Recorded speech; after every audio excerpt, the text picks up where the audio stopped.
نكمل مع بعض نهايات طلاب التعليم الفني. نظرية حل النهايات، هنشوف النظرية والنتيجة مع بعض. نهاية س لما تقول لألف، س أس ن ناقص ألف أس ن على س ناقص ألف بتساوي ن في ألف أس ن ناقص واحد. دي النظرية. النتيجة زيها لكن بتبقى في المقام في أس، يبقى الأس اللي فوق على الأس اللي تحت في الأساس مرفوع للأس اللي فوق مطروح منه الأس اللي تحت. يعني س لما تقول لألف س أس ن ناقص ألف أس ن، خلي بالك هنا الأسس متشابهة، الأسس دي متشابهة والأسس اللي تحت دي متشابهة وبينهم علامة ناقص. يبقى الأس اللي فوق على الأس اللي تحت في ألف اللي هي س بتقول له مرفوع للأس اللي فوق مطروح منه الأس اللي تحت. دي النظرية والنتيجة بتوع حل النهايات. مثال بسيط وهتلاقي نفسك بتحل بكل سهولة.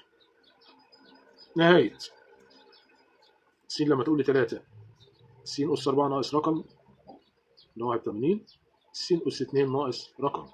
هل الرقم ده هو عبارة عن 3 مرفوع الأس اللي جنبه؟ الأس اللي جنبه كام؟ 2.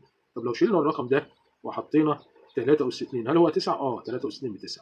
طب وفي البسط لو شلنا الرقم ده وحطينا اللي س بتقول له اللي هو 3 مرفوع للأس اللي جنبه اللي هو 4 هل هو 81؟ يعني ممكن احولها تبقى س أس 4 ناقص 3 أس 4 على س أس 2 ناقص 3 أس 2. أيوه، أصبحت الأسس اللي هنا واحدة والأسس اللي هنا واحدة.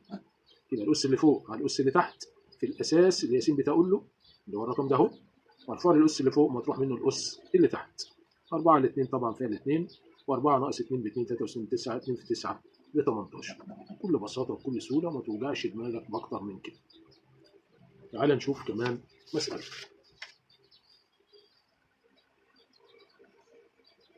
نهاية س بتقول 2 س أس 6 على س ناقص 2. هل الرقم ده عبارة عن 2 أس 6؟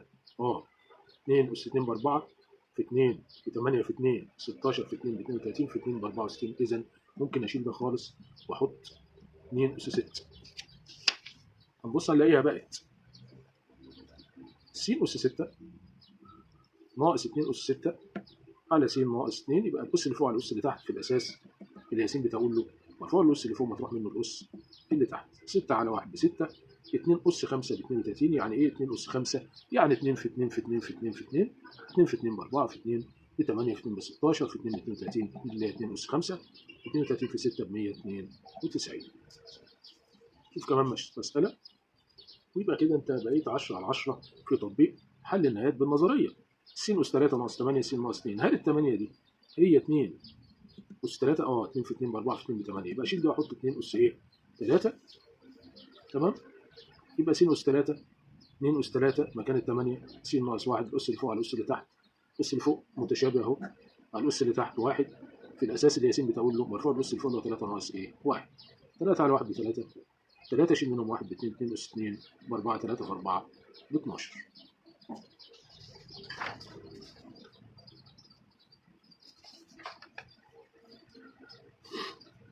النتيجة هي تعتبر تشبه النظرية. الأس اللي فوق على الأس اللي تحت اللي هو ن على م.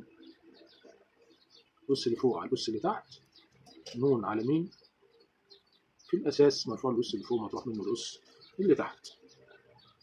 مثال س نهاية س تقول 2 أو تقترب ل 2 س أس ناقص 9 ناقص 2 أس ناقص 9 س أس ناقص 5 ناقص 2 أس ناقص 5 بتساوي 0 على 0.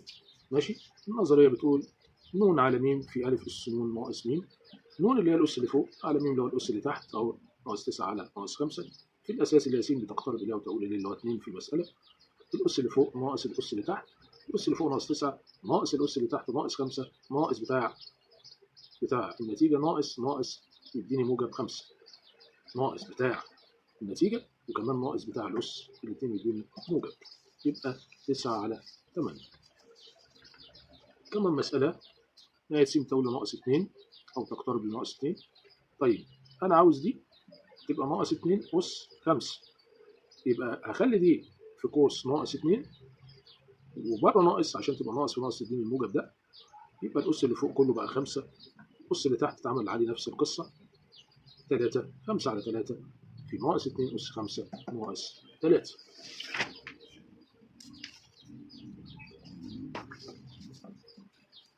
نهاية س تقترب أو تؤول إلى ناقص 2. س أس 4 ناقص 16. س أس 3 زائد 8 بتساوي 0 على 0. أشيل الرقم ده وأحط ناقص 2 أس 4. 2 أس 2 ب 4. 2 أس 4 ب 16. س أس 3 ناقص 2 أس 3. 2 أس 3 ب 8. 2 في 2 ب 4 في 2 8. الأس اللي فوق على الأس اللي تحت في الأساس مرفوع، الأس اللي فوق مطروح منه الأس اللي تحت.